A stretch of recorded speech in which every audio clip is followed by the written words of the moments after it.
तो प्यारे बच्चों, आज हम बात करेंगे रेजोनेंस। हमने अभी क्या देखा? Inductive effect. पहला इलेक्ट्रॉनिक इफेक्ट देखा, इंडक्टिव इफेक्ट, वो भी परमानेंट में। बराबर, इंडक्टिव इफेक्ट परमानेंट इफेक्ट था और वो सिग्मा बॉन्ड में लगता था। अब हम बात करने वाले हैं रेजोनेंस, जो पाई बॉन्ड में लगेगा। ठीक, पाई बॉन्ड का मतलब मैं पहले बता चुका हूं, डबल बॉन्ड या ट्रिपल बॉन्ड के अंदर आएगा। फिर से बोल रहा हूं कि पाई बॉन्ड जो होते बेटा, ये पाई बॉन्ड में लिख रहा हूं। अब जो डबल बॉन्ड होता ना, इसके अंदर एक सिग्मा होता और एक पाई होता, और जो ट्रिपल बॉन्ड होता उसके अंदर एक सिग्मा और तीन पाई। अब ये सिग्मा पाई का रियल कॉन्सेप्ट आप बॉन्डिंग में समझेंगे जब मैं एक बार एटॉमिक स्ट्रक्चर खत्म करूंगा, ऑर्बिटल्स वगैरह आपको पढ़ाऊंगा, फिर केमिकल बॉन्डिंग में ऑर्बिटल का अप्रोच पढ़ाऊंगा, फिर वापस से जीओसी पढ़ाऊंगा, तब मैं रेजोनेंस में आपको ऑर्बिटल अप्रोच भी पढ़ाऊंगा। अभी फिलहाल बस ऊपर ऊपर से अपन जा रहे हैं, हाँ, ताकि अपने एग्जाम का भी काम हो जाए। ठीक, अभी डबल बॉन्ड और ट्रिपल बॉन्ड के अंदर पाई बॉन्ड होते हैं, तो ये जो हमारा रेजोनेंस होगा वो डबल या ट्रिपल बॉन्ड के अंदर होगा। इसके अलावा ये रियल पाई बॉन्ड होते हैं बेटा। इसके अलावा और भी पाई बॉन्ड है, जैसे कि लोन पेयर को भी हम लोग पाई इलेक्ट्रॉन्स बोलते हैं और पाई बॉन्ड के नाम से जानते हैं। हाँ, यानी कि ये भी, इसके अंदर भी पाई इलेक्ट्रॉन है, इसके अंदर भी पाई इलेक्ट्रॉन्स है, और ये भी पाई इलेक्ट्रॉन। ठीक है, पाई बॉन्ड अपन कंसीडर करते हैं। इवन नेगेटिव चार्ज के साथ लोन पेयर भी पाई बॉन्ड में ही शामिल होता है, पाई इलेक्ट्रॉन्स में ही शामिल होता है। अब इनके पीछे का रीजन भी मैं आपको जब जीओसी फिर से पढ़ाऊंगा बच्चा, तो डिटेल में सारी चीजें बातें होंगी। अभी ओवरऑल अपन काम कर रहे हैं। अब रेजोनेंस का मतलब समझो है क्या। सबसे पहले बात, रेजोनेंस पाई बॉन्ड में है।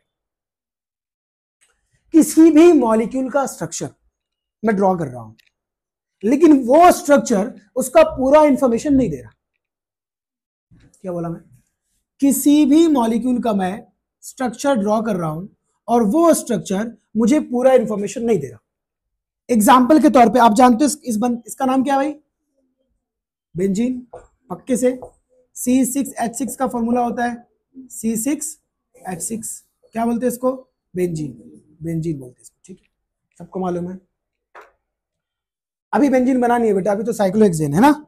जब इसमें डबल बॉन्ड आएगा तब बेंजीन हो जाएगा ना। अब ये बेंजीन बना, और हम जानते हैं अल्टरनेट बॉन्ड बनाना है, एक छोड़ के एक बॉन्ड। बेटा आप सब जानते हो कि यहाँ पे कार्बन होता है, सबको मालूम है ना कि यहाँ पे कार्बन C6 और H6 होता है। ठीक है, और बेटा जी यहाँ पे हाइड्रोजन होता है, ये सबको मालूम है। प्लीज, ये कोई नई बात नहीं बता रहा हूं मैं, सबको मालूम है। इस तरीके से बेंजीन का स्ट्रक्चर होगा। अब याद रखिएगा, बेंजीन का ये जो स्ट्रक्चर बताया, ये बेंजीन के बारे में पूरी इंफॉर्मेशन नहीं देता, पूरी इंफॉर्मेशन नहीं देता। एक एग्जांपल समझिए कि कि भाई पप्पू नाम का कोई लड़का है। ठीक है, कौन नाम का? पप्पू। अपना पप्पू, अपना पप्पू। ठीक है, थोड़ा स्टाइल वाला बाल बना रहा हूं, थोड़ा पप्पू का। थोड़ा आजकल फैशन चल रहा है ना, इधर पूरा आधा टकले हो जाते हैं और आधा ऐसा रखते हैं, थोड़ा स्टाइल वाले हैं हमारे। कौन? पप्पू भाई। अब सुनो, अब ये जो पप्पू है भाई साहब, इसके कैरेक्टरिस्टिक्स अलग अलग, इसका तरीका अलग अलग है। इस पप्पू के अंदर क्या खास बात है कि पप्पू सुबह सुबह एकदम टाइम पे स्कूल जाएगा, एकदम सुबह सुबह टाइम पे स्कूल जाएगा, सिंसियर की तरह, और एकदम टाइम से स्कूल आएगा। और उसी टाइम पे मेरा आने जाने का वक्त है। तो मैंने पप्पू को देखा कि पप्पू एक बहुत ही सिंसियर लड़का है, जो टाइम का पाबंद है, एकदम ठीक शार्प उसी टाइम पे निकलता है और उसी टाइम पे जाता है, और एकदम सिंसियर तरीके से जाता है। ठीक, तो मैंने क्या बोला? पप्पू एक बहुत अच्छा लड़का है। अब मेरा दोस्त है एक, कौन है? एक दोस्त, उस दोस्त का नाम है टट्टू। टट्टू, अरे टट्टू। ठीक है, अगर वो वीडियो देख रहा होगा तो वो भी हंसेगा। ठीक है, तुमको मजाक लग रहा है क्या? टट्टू नाम का मेरा एक दोस्त है, यू हटा के आई कर दोगे तो टट्टी हो जाएगा। अब ये जो हमारा टट्टू दोस्त है, इससे मैं मिला, मैं बोला यार टट्टू, पप्पू बड़ा सिंसियर लड़का है यार। ऐसे बात चलने लगी पप्पू के बारे में कि पप्पू बड़ा सिंसियर लड़का है। एकदम टाइम पे निकलता, टाइम पे आता, पढ़ाई पे ध्यान देता, बहुत आगे जाएगा वो लाइफ में। जैसे ही मैं वो रट्टू बुलाया, चुप भाई, बोला क्या हो गया? रट्टू बोल रहा, अबे वो एक नंबर का घटिया बंदा है,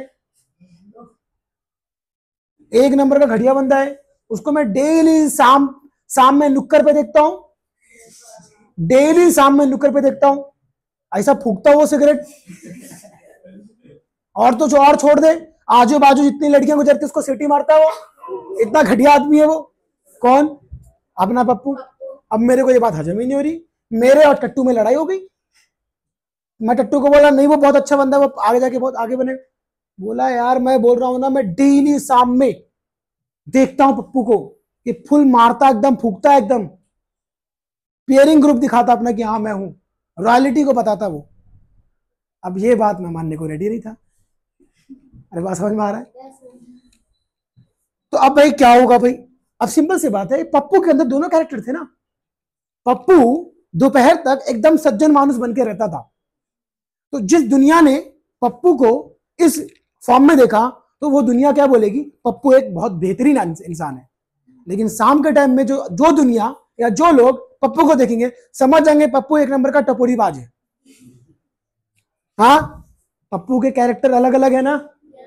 तो क्या पप्पू के कैरेक्टर को डिफाइन कोई एक आदमी कर पा रहा है? नहीं। समझ में आया? अब एक तीसरे आदमी से हमारी मुलाकात हो गई, उसका नाम था खट्टू। क्या नाम था भाई? अरे ऐसा, अब एक्चुअली ये टट्टू का दूर का रिश्तेदार था, खट्टू। अरे बात समझ में आ रहा है? तो खट्टू से मुलाकात जब हुई, तो खट्टू ने बोला देख भाई राफे तू सही है। तो मैं बोला देख टट्टू मैं सही हूं। तो बोलता अरे रुक तो, सुन तो ले, टट्टू भी सही है। मैं बोला ये कैसे हो सकता, दोनों सही है? तो बोला हाँ, दोपहर तक वो सज्जन बन के रहता और कांड सामने करता है। अरे बात समझ में आया? तो दो दो रूप है, लेकिन बताया किसने? खट्टू ने। समझा? पप्पू के दोनों रूप को किसने बताया? खट्टू। समझा? खट्टू ने वो देखा जो हम दोनों ने नहीं देखा, जो हम दोनों ने नहीं देखा वो खट्टू ने देखा, जो मैंने देखा वो मैंने बताया, जो टट्टू ने देखा वो टट्टू ने बताया, लेकिन खट्टू ने दोनों देखा। अरे बात समझ में आ रहा है? वैसे ही ये जो बेंजीन है, इसका ये स्ट्रक्चर मैंने देखा, मान लो मैंने देखा ये स्ट्रक्चर। अरे बात समझ में आ रहा है? दूसरा दूसरा दूसरा दूसरा, ध्यान देते रहो, ध्यान देते रहो। ये स्ट्रक्चर मैंने बनाया। अरे बनाया। ये मार्कर को क्या हो गया यार? ठीक है, यहां पे क्या है बच्चा? कार्बन। कार्बन, मैं सिर्फ कार्बन लिख रहा हूं, चलेगा ना? जानते हो ना हाइड्रोजन से चिपका हुआ होता है। अब बताओ, मैंने देखा कि बॉन्ड कहां पे है, डबल बॉन्ड यहां पे, और टट्टू ने कहां देखा डबल बॉन्ड? यहां पे। देखना यहां पे है क्या डबल बॉन्ड?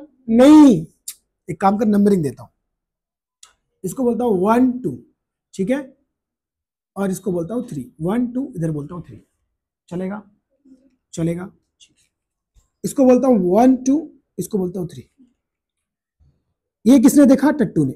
मेरे हिसाब से 1 और 2 पे सिंगल बॉन्ड है, और टट्टू के हिसाब से 1 और 2 पे डबल बॉन्ड है। तो जो मैंने देखा वो टट्टू ने नहीं देखा, और जो टट्टू ने देखा वो मैंने नहीं देखा, लेकिन खट्टू ने सब देखा, जो मैंने देखा वो भी, और जो टट्टू ने देखा वो भी। ये बात समझ में आ रहा है? समझो समझो समझो।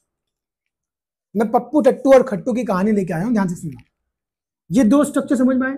ठीक है, ये भी स्ट्रक्चर सही है, ये भी स्ट्रक्चर सही है, क्योंकि मेरी बात सही है कि नहीं, और टट्टू की बात भी सही है कि नहीं, तो दोनों की बात सही, दोनों स्ट्रक्चर सही है। अब सुन, अब सिंपल सी बात है कि अगर मैं ये वाला स्ट्रक्चर देखूंगा, बेंजीन को हम ऐसे भी बना सकते हैं, ऐसे भी बना सकते हैं, मैं एक बार बता चुका हूं।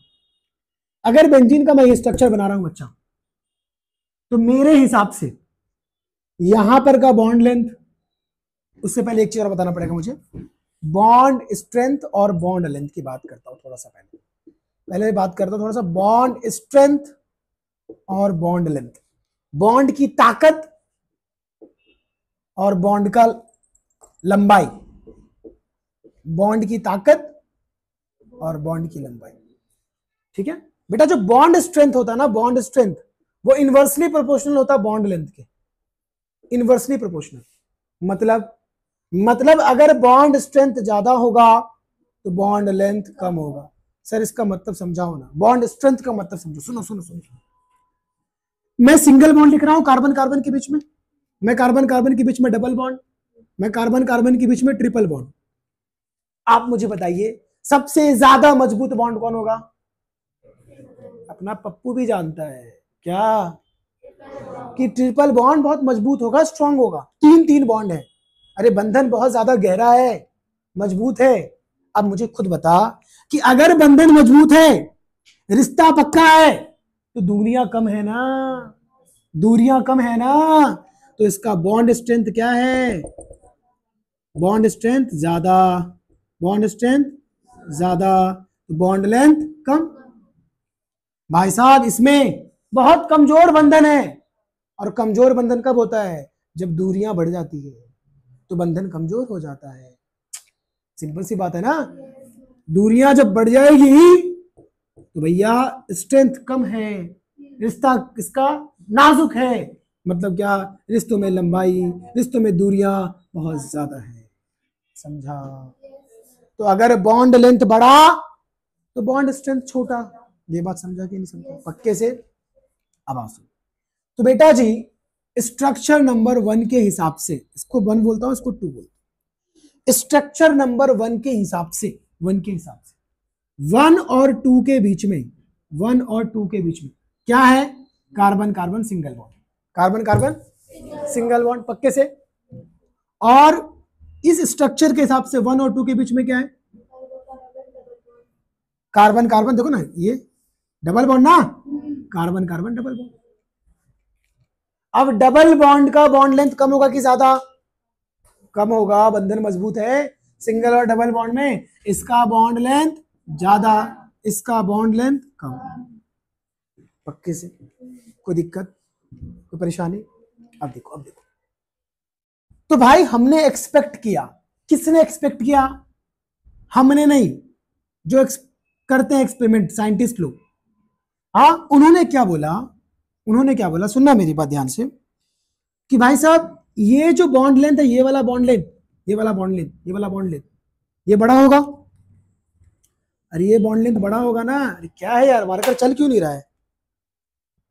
ये बॉन्ड लेंथ बड़ा होगा ना, सही है ना? ये वाला बॉन्ड लेंथ बड़ा होगा, और ये वाला बॉन्ड लेंथ क्या होगा? छोटा होगा। ये वाला बॉन्ड लेंथ क्या होगा? बड़ा होगा। बोलो ना। ये वाला बॉन्ड लेंथ, ये वाला बॉन्ड लेंथ, और ये वाला बॉन्ड लेंथ। पक्के से? अगर मैं बताऊं इसका डेटा, वो आपको याद नहीं रखना है, लेकिन बस बता दे रहा हूं कि इसका जो बॉन्ड लेंथ होता है, सिंगल वाले का बॉन्ड लेंथ, ये जो बॉन्ड लेंथ है बड़ा है, ये 154 पिकोमीटर है, 150। और इसका जो बॉन्ड लेंथ है वो 138 पिकोमीटर है। तो बॉन्ड लेंथ किसका ज्यादा? Single single bond. यानी कि यहां पे कितना होगा बेटा?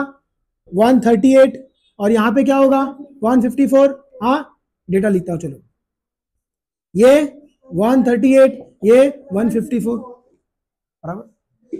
तो भाई इसके हिसाब से, किसके? इसके हिसाब से ये कौन है? मैं हूं ना, मैं हूं ना। मेरे हिसाब से 1-2 का बॉन्ड लेंथ ज्यादा, लेकिन टट्टू के हिसाब से 1-2 का बॉन्ड लेंथ कम। अरे बात समझ में आया? क्लियर है? लेकिन जब हमने एक्सपेरिमेंट स्पेक्ट्रोस्कोपी से मॉलिक्यूल को देखा, मॉलिक्यूल की तह तक गए, मॉलिक्यूल लेवल तक चीजों को देखा, सुनना मेरी बात ध्यान से। जब हमने मॉलिक्यूल को देखा, किसने किसको देखा? हमने मॉलिक्यूल को देखा। किसने किसको देखा? हमने देखा, मॉलिक्यूल को देखा। हमने नहीं भाई, उन लोगों ने देखा, उन लोगों ने एक्सपेरिमेंट्स देखा। सुनो, तो भाई उन्होंने क्या बोला मालूम है? अरे भाई उन्होंने जो बोला ना, क्या बोलूं मैं, उन्होंने जो देखा वो किसी ने नहीं देखा। समझा? उन्होंने क्या बोला भाई, इसका ना 135 पिकोमीटर है। एक मिनट, ये 135 होता है, 130, ठीक है, डेटा डेटा है, कुछ भी जान दो, डेटा है, ये डेटा है भाई, डेटा है, आगे पीछे वैल्यू छोड़ो, अपने को रट्टा नहीं मारना। तो उसने बोला भाई वो ना 135 नहीं है, ना ही 154 है, ये सारे के सारे, ये सारे के सारे बॉन्ड लेंथ, ये सारे के सारे बॉन्ड लेंथ, अरे ये सारे के सारे बॉन्ड लेंथ सेम है। दिमाग खराब। एक्सपेरिमेंट से क्या पता चला, जो हमको दिख रहा था एक कम एक ज्यादा, उसने बोला all bond lengths are equal. Experimentally क्या पता चला, all bond lengths are equal, सारे के सारे बॉन्ड लेंथ बराबर है, जबकि साफ साफ दिख रहा है कि नहीं। मैंने क्या बोला, उसने वो देखा जो किसी ने नहीं देखा। अरे समझ रहा, देखो अभी समझेगा, अभी समझेगा। मतलब वो क्या बोल रहे, वो बोल रहे कि भाई इस पे डबल बॉन्ड नहीं है, इस पे पार्शियल बॉन्ड है। समझा? नहीं समझा? नहीं समझा? दिमाग चाहिए इसके लिए। मतलब इसके हिसाब से बॉन्ड यहां है, मेरे हिसाब से सज्जन है, टट्टू के हिसाब से सज्जन नहीं है, बराबर ना। मेरा अलग कहानी, उसका अलग कर, सर यहां चला गया, मेरा कहानी सज्जन है, उसका कहानी नहीं, फर्रेबाज है। अरे आ रहा कि समझ में? तो दोनों में फर्क है ना, दोनों का कहानी बदल गया ना। तो लेकिन ये भी सही है, मैं भी सही हूं, तो मैं यहां पे डबल बॉन्ड बना भी सकता हूं, नहीं भी बना सकता हूं। तो डबल बॉन्ड तो हर जगह है, क्योंकि भाई पप्पू तो सुबह भी दिख रहा, शाम भी दिख रहा, पप्पू तो कांड भी कर रहा और अच्छा भी काम कर रहा, दोनों काम कर रहा ना पप्पू अपना, तो पप्पू अपना हर जगह। समझा? तो एक्सपेरिमेंटली पता चला कि जो बॉन्ड होते हैं ना, बॉन्ड, ये जो बॉन्ड होते हैं ना बेटा, ये घूमते रहते हैं, ये घूमते रहते हैं, ये घूमते रहते हैं। ये बॉन्ड यहां से यहां आ जाएगा, फिर यहां से यहां आ जाएगा, फिर यहां से यहां आ जाएगा। ऐसा क्यों करते हैं? स्टेबल होने के लिए। क्यों करते हैं? स्टेबल होने के लिए। अब आपकी मम्मी ने बोला कि जा बेटा मिल से आटा लिया, यार चलो ठीक है, डी मार्ट से या किसी मॉल से, राशन की दुकान से, भैया कोई कहीं से ला भाई, आटा लाने बोला, 25 किलो का पैकेट आप आटा का लेके आए। आप लेके आ रहे हो इस हाथ से, कुछ देर के बाद आप इस हाथ में ले लोगे, फिर कुछ देर के बाद आप इस हाथ में ले लोगे। क्यों? क्योंकि हाथ दुखेगा। तो स्टेबल होने के लिए चेंज करोगे ना, तो ये भी स्टेबल होने के लिए चेंज करता रहता, बराबर। और इस इलेक्ट्रॉन के डांस को बोलते हैं डीलोकलाइजेशन। क्या बोलते हैं? जो इलेक्ट्रॉन डांस करता, क्या बोलते हैं उसको? डीलोकलाइजेशन। मतलब इलेक्ट्रॉन पहले लोकलाइज था, मतलब उस जगह पे फिक्स था, अब डीलोकलाइज हो गया, मतलब उस जगह से हट गया। समझ में आ रहा ना? डीलोकलाइज हो गया मतलब डांस, डांस करने लग गया। Delocalisation of pi bond. क्या सिंगल बॉन्ड डांस किया? नहीं, ये पाई बॉन्ड था, ये डांस किया। तो पाई बॉन्ड के डांस को हम लोग बोलते हैं रेजोनेंस। पाई बॉन्ड के डांस को क्या बोलते हैं? लेकिन सही माने में रेजोनेंस क्या है, अभी अभी अभी अभी फील होगा, अभी फील होगा। तो बेटा ये किसने बोला? राफे ने। ये किसने बोला? टट्टू ने। और ये बात किसने बताई? खट्टू ने। तो खट्टू ने वो देखा जो हम दोनों ने नहीं देखा था। मैंने शाम का नहीं देखा था, टट्टू ने सुबह का नहीं देखा था, और खट्टू ने दोनों देखा था। समझा? तो खट्टू बताया कि रियलिटी ये। समझा? तो रेजोनेंस का मतलब क्या होता है भाई? रेजोनेंस का मतलब ये होता है कि किसी भी मॉलिक्यूल का स्ट्रक्चर, किसी भी मॉलिक्यूल का अगर मैं स्ट्रक्चर बना रहा हूं और any of the molecule can not explain the structure of a molecule, जो रियल स्ट्रक्चर है, उस रियल स्ट्रक्चर, उस मॉलिक्यूल का रियल स्ट्रक्चर, कोई भी सिंगल स्ट्रक्चर बनाने के बाद वो उसको सही तरीके से एक्सप्लेन नहीं कर पाता है। बस समझ में आया? समझा? तो अपन उसका हर एक स्ट्रक्चर बनाते हैं कि भाई ये भी कुछ प्रॉपर्टी एक्सप्लेन करे, ये भी कुछ प्रॉपर्टी एक्सप्लेन करे, और ये जो है ये भी कुछ प्रॉपर्टी एक्सप्लेन करे। तो मैं इस स्ट्रक्चर को बोलता हूं RS1, राफे सरफराज 1 नहीं, रेजोनेटिंग स्ट्रक्चर 1। क्या? Resonating structure 1। और ये रेजोनेटिंग स्ट्रक्चर 2, रेजोनेटिंग स्ट्रक्चर, और इसको बोलते हैं RH, रेजोनेंस हाइब्रिड, दोनों का मिक्स, रेजोनेंस। समझा क्या नहीं समझा? समझा क्या नहीं समझा? अब ईच मॉलिक्यूल, ईच शेप बोल दो या ईच स्ट्रक्चर समझा? अरे हर एक structure can not explain the all characteristics of और all the structures of molecule.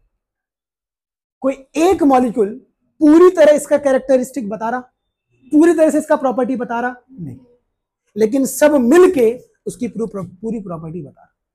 कुछ प्रॉपर्टी ये बता रहा, कुछ प्रॉपर्टी ये बता रहा, और सारी की सारी प्रॉपर्टी ये बता रहा। तो इसको बोलते हैं रेजोनेटिंग स्ट्रक्चर्स, और इसको बोलते हैं हाइब्रिड। क्या बोलते हैं? Resonance hybrid. क्या बोलते हैं भाई? रेजोनेंस। बात समझ में आया कि नहीं आया? अरे बात समझ में आया? क्या समझ में आया? क्या समझ में आया? कि भाई जो मॉलिक्यूल होते हैं उस मॉलिक्यूल का एक स्ट्रक्चर, या हर बहुत सारे स्ट्रक्चर बना दिए हमने किसी मॉलिक्यूल का, हर एक मॉलिक्यूल का हर एक स्ट्रक्चर उस मॉलिक्यूल को सही तरीके से सही इंफॉर्मेशन नहीं दे रहा, पूरा इंफॉर्मेशन नहीं दे रहा, पूरी कैरेक्टरिस्टिक्स, पूरी प्रॉपर्टी नहीं बता रहा। बात समझ में आया? तो उस हर एक स्ट्रक्चर को बोलेंगे रेजोनेटिंग स्ट्रक्चर। बराबर समझ में आया? तो actually these structures are hypothetical, ऐसे हवे में है, ये रियल नहीं है। रियल तो ये अपन तो ऐसा सोच रहे थे, लेकिन रियल क्या है ये? तो ये रेजोनेटिंग स्ट्रक्चर ज्यादा स्टेबल होगा कि ये ज्यादा स्टेबल होगा? तो resonance hybrid is more stable then all resonating structures. समझा? पक्का? इसी का नाम है रेजोनेंस। क्या नाम है? तो रेजोनेंस क्या है बताओ? रेजोनेंस क्या है? रेजोनेंस क्या है?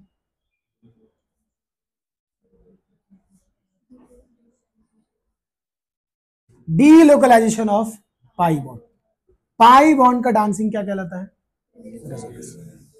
लेकिन रेजोनेंस का एक्चुअल मतलब क्या होता कि भैया किसी भी मॉलिक्यूल का जो शेप या स्ट्रक्चर जो अपन ड्रॉ करते हैं, बराबर, उसको सही तरीके से रिप्रेजेंट करता है। रेजोनेंस की वजह से उसके स्ट्रक्चर्स अलग अलग होते रहते हैं। इलेक्ट्रॉन डांस कर रहा, डीलोकलाइज कर रहा पाई इलेक्ट्रॉन, इसकी वजह से उसका स्ट्रक्चर अलग अलग दिख रहा, लेकिन उन सब का एक जो फॉर्म होता है उसको क्या बोलते हैं? Resonance hybrid. याद रखना, इसको हम लोग कैनोनिकल फॉर्म में बोलते हैं। कैनोनिकल फॉर्म्स, कैनोनिकल, इसको बोलेंगे कैनोनिकल स्ट्रक्चर।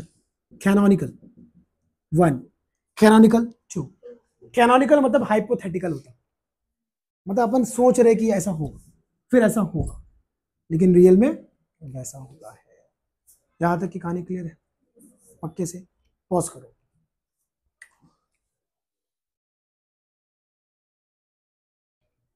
ठीक है, तो क्या बोला मैंने? क्या होता है रेजोनेंस? जब किसी मॉलिक्यूल को हम एक स्ट्रक्चर से रिप्रेजेंट नहीं कर सकते, या किसी मॉलिक्यूल का, ऐसा बोलो, कोई भी कंपाउंड का या किसी भी मॉलिक्यूल का एक से ज्यादा स्ट्रक्चर, किसी भी मॉलिक्यूल का एक से ज्यादा स्ट्रक्चर, और हर एक स्ट्रक्चर पूरी प्रॉपर्टी उसकी बता नहीं पाती है।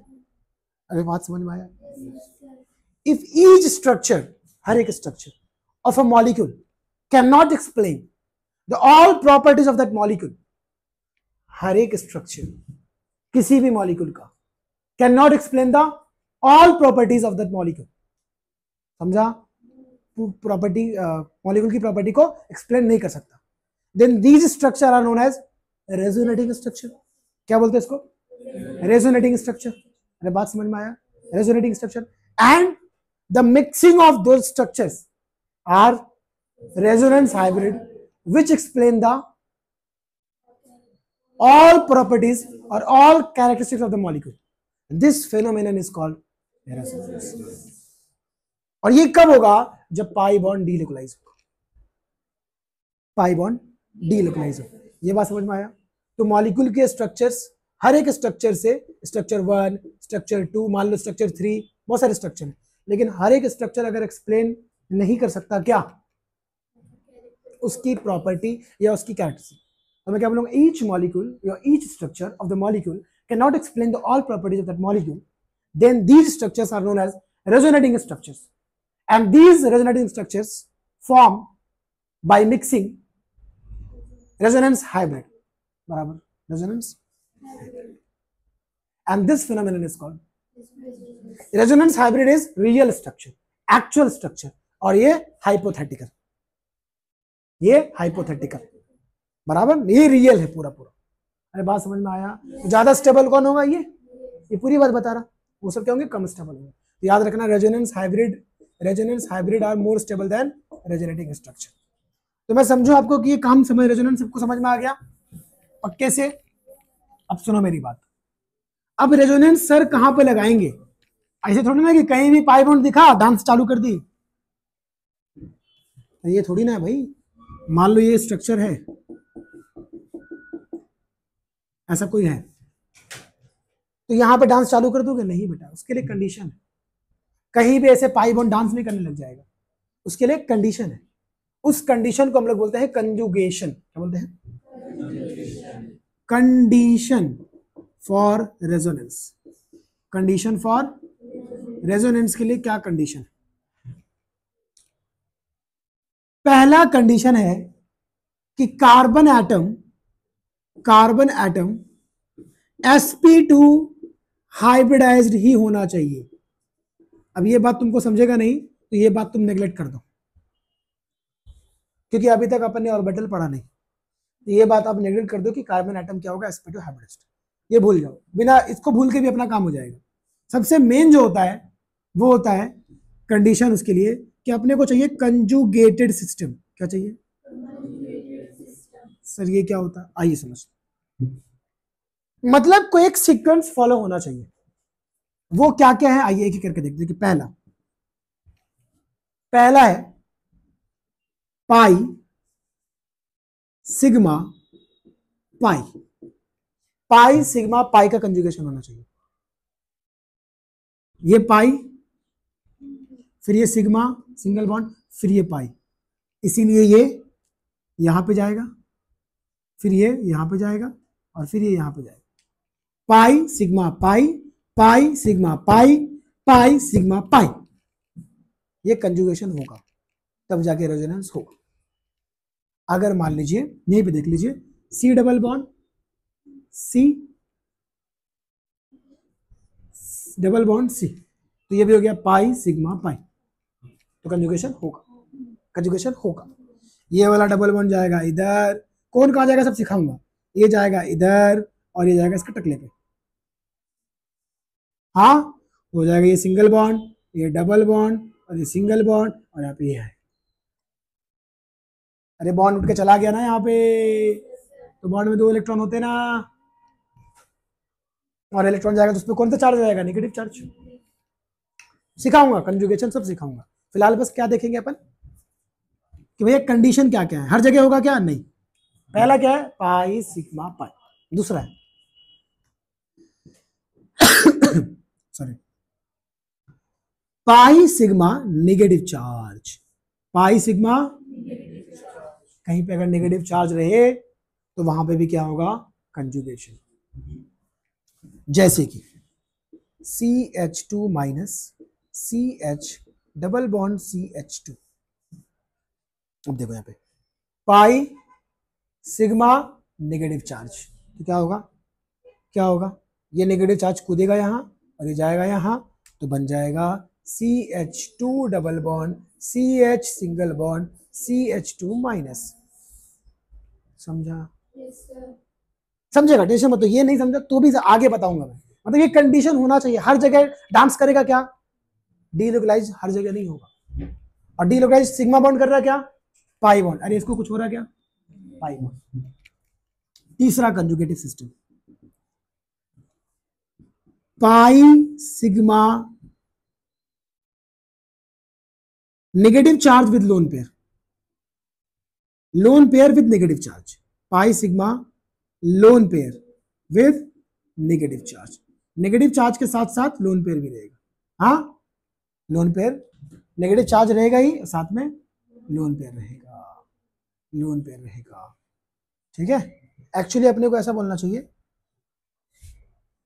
कि पाई सिग्मा लोन पेयर। ठीक है चले, पाई सिग्मा सिर्फ लोन पेयर बोलो, बोलो बाद में बात करेंगे डिटेल में इसको। Pi sigma lone pair, pi sigma pi, pi sigma negative, pi sigma lone pair. चौथा pi sigma free radical, pi sigma, और पांचवा pi sigma positive charge, pi sigma, और हम उसको कभी कभी वैकेंट ऑर्बिटल भी बोलते हैं, समझाऊंगा, टेंशन मत। टोटल ये 5 कंजुगेटेड सिस्टम है। हाँ, इसके अलावा भी और भी बहुत सारे, लेकिन इतना हमारे लिए काफी वाफी होगा। पाई sigma pi, pi sigma negative, pi sigma lone pair, pi sigma free radical, pi sigma positive charge. ये पांचों अगर हम सीख जाएंगे तो हमें रेजोनेंस सीख जाएंगे, और जब ये सीख जाएंगे तब आप अपन सीखेंगे कि कौन सा रेजोनेटिंग स्ट्रक्चर ज्यादा स्टेबल है। जैसे नीट के एग्जाम में, जेडब्ल्यू के एग्जाम में, इवन IIT जैम जो बड़ा एग्जाम है, उस एग्जाम में CSIR नेट, इतने बड़े बड़े एग्जाम, PGCUET, मतलब कोई एग्जाम नहीं बचा होगा रेजोनेटिंग स्ट्रक्चर पे जिससे सवाल नहीं आया हो। आपको 4-5 ऑप्शन देते हैं और पूछते हैं बताओ कौन सा रेजोनेटिंग स्ट्रक्चर मोर स्टेबल है। समझा? इसीलिए मैं इतनी कहानियां सुना रहा हूं ताकि चीजें आपके दिमाग में फिट हो जाए। उम्मीद करूं कि रेजोनेंस समझ में आ गया। रेजोनेंस क्या होता है? रेजोनेंस क्या होता है भाई? Resonance delocalisation of pi bond वहां पे होता है। हाँ, और किसी भी मॉलिक्यूल का स्ट्रक्चर अगर एक से ज्यादा हो, हाँ, एक से ज्यादा स्ट्रक्चर ड्रॉ किया जाए और हर एक स्ट्रक्चर उसकी पूरी पूरी प्रॉपर्टी एक्सप्लेन ना कर पाए, लेकिन वो सारी स्ट्रक्चर मिलके एक स्ट्रक्चर बनाए जिसको हाइब्रिड बोलते हैं, बराबर, जो रियल में पूरा पूरा प्रॉपर्टी एक्सप्लेन कर पाए, बराबर। तो जो एक्सप्लेन ना कर पाए पूरी पूरी प्रॉपर्टी उसको रेजोनेटिंग स्ट्रक्चर बोलते हैं, और जो पूरा कर दे उसको रेजोनेंस हाइब्रिड बोलते हैं। और ये जो तमाशा हो रहा है इस पूरे तमाशे का नाम है रेजोनेंस। Got it? समझ में आया? और ये 5 तरह के सिस्टम है जिसको एक एक करके अपन नेक्स्ट लेक्चर में डील करेंगे। नेक्स्ट लेक्चर में डील करेंगे, वही हमारे लिए बेहतर होगा। समझ में आया? क्योंकि पहले इतना हजम कर लो, फिर अपन नेक्स्ट लेक्चर में देखेंगे। ठीक है, तो मिलते हैं नेक्स्ट लेक्चर में। Good bye.